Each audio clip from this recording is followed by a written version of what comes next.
Pessoal, nesse vídeo eu quero reagir e analisar juntamente com vocês o testemunho flaviano. Será que Flávio Josefo falou mesmo de Jesus? Nós vamos destacar aqui alguns pontos, né? Vamos ver como que está o testemunho flaviano e a treta que gira no entorno, a polêmica que gira no entorno, né? Diz assim: nesta mesma época surgiu Jesus, um homem sábio, se é que pode chamá-lo de homem, pois ele era um realizador de feitos surpreendentes, um mestre de pessoas que recebem a verdade com prazer. E ele conquistou seguidores entre vários judeus e entre várias pessoas de origem grega. Ele era o Messias.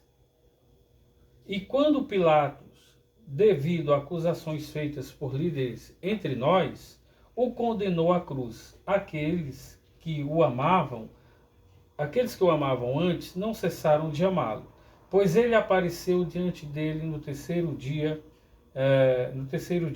ressuscitado exatamente como os profetas divinos haviam falado, destas e de outras incontáveis maravilhas sobre ele. E até os dias de hoje, a tribo dos cristãos, que leva o seu nome, não desapareceu. História dos Hebreus 18, 3 e 3, né? Então, aqui nós temos toda uma disputa no entorno do testemunho flaviano.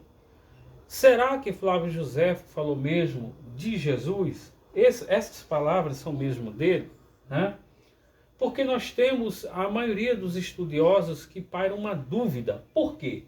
Porque Flávio Josefo, ele era um judeu. E segundo esses historiadores, Josefo não poderia ter falado isso. Agora, olha que interessante. Vou destacar aqui. No testemunho flaviano, nós temos em primeiro lugar que Jesus era mais do que um homem, né? Ele dá status superlativos a Jesus. Jesus é mais do que um homem, no testemunho flaviano. Então, de uma forma sublime, vai falando. Segundo, ele era o Messias. Aqui nós temos a primeira treta. Por quê? Porque os estudiosos vão dizer, estes que divergem, a dúvida é a seguinte: que Josefo era judeu e jamais se converteu a um seguidor de Jesus. Portanto, na consciência desses estudiosos, o Josefo não poderia ter dito que Jesus era o Messias. Ok? Vamos falar sobre isso. E terceiro, e não menos importante, que ele ressuscitou dentre os mortos segundo as Escrituras. Nós vamos falar sobre cada um desses pontos. Tá? Vamos aqui primeiro, tem aqui um comentário do Batiermas na página 53 que fala: o problema dessa passagem são perceptíveis a qualquer um com o mínimo de conhecimento sobre Flávio Josefo. Sabemos bastante sobre ele através da autobiografia e que ele não se converteu a um seguidor de Jesus, portanto, segundo a maioria dos estudiosos, ele não poderia ter falado isso. Agora veja o que o Batiermas vai falar. É preciso lembrar que o próprio Josefo admitiu ter agido como vira-casaca na guerra com Roma. Tá? O que é vira-casaca? É uma pessoa que traiu o seu povo. O que teria mais impacto? O Josefo falar até que ele não tenha acreditado, mas só para doer, que ele era um vira-casaca. Ele era uma pessoa que tinha uma certa tensão com o povo judeu, sendo ele judeu também. Então era uma relação amistosa, tumultuosa, né? Tumultuada, melhor dizendo. Então, o que tem mais impacto? O que teria mais impacto? Ele dizer que Jesus era mais do que um homem, ele reconhecer, ainda que ironicamente, preste atenção, que Jesus era o Messias e que ele ressuscitou dentre os mortos segundo os santos profetas, ou ele ter feito o que ele fez? O que ele fez? Vocês sabem dizer o que o Flávio Josefo fez? Olha, gente, são coisas que também nenhum judeu poderia fazer. Se a gente levar por essa lógica, né? Ele fez o quê? ele traiu o povo dele.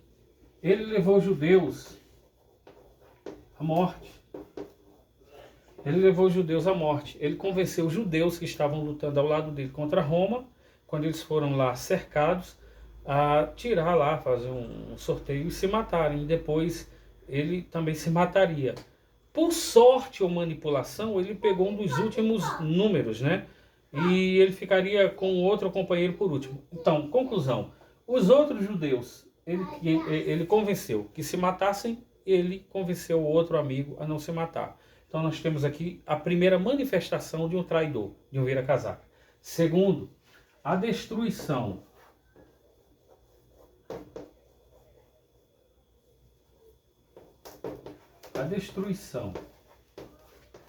da cidade e do templo.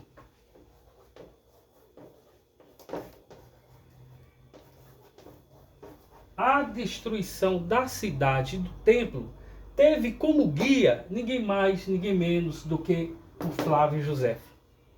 Flávio Josefo, quando foi capturado, depois que os judeus lá ele convenceu que se matassem, ele foi levado para servir na corte romana por Vespasiano, né? E o Flávio Josefo, por ser de uma família aristocrática, Vespasiano considerou isso e levou para que ele servisse ao Império Romano na corte romana. E José, como conhecia muito bem as ruas de Jerusalém, todas as ruas enigmáticas, aquela sinuosidade, ele sabia tudo. Toda quebrada ele sabia. Então ele foi o guia para General Tito, filho de Vespasiano, né? Então a destruição da cidade, a destruição do templo e a morte de milhares de judeus estão também na conta do Flávio Josefo, o vira-casaca. Aí eu pergunto para vocês, o que tem mais impacto? O que teria mais impacto? O Josefo reconhecer, ou melhor, colocar lá, quer saber, só para doer mesmo. Jesus era mais que um homem, ele era o Messias, e ele ressuscitou ao terceiro dia, porque ele ouviu falar isso. Ele era contemporâneo dos apóstolos. Então nós tínhamos naquele tempo uma tradição oral muito forte. A tradição oral precedeu o evangelho.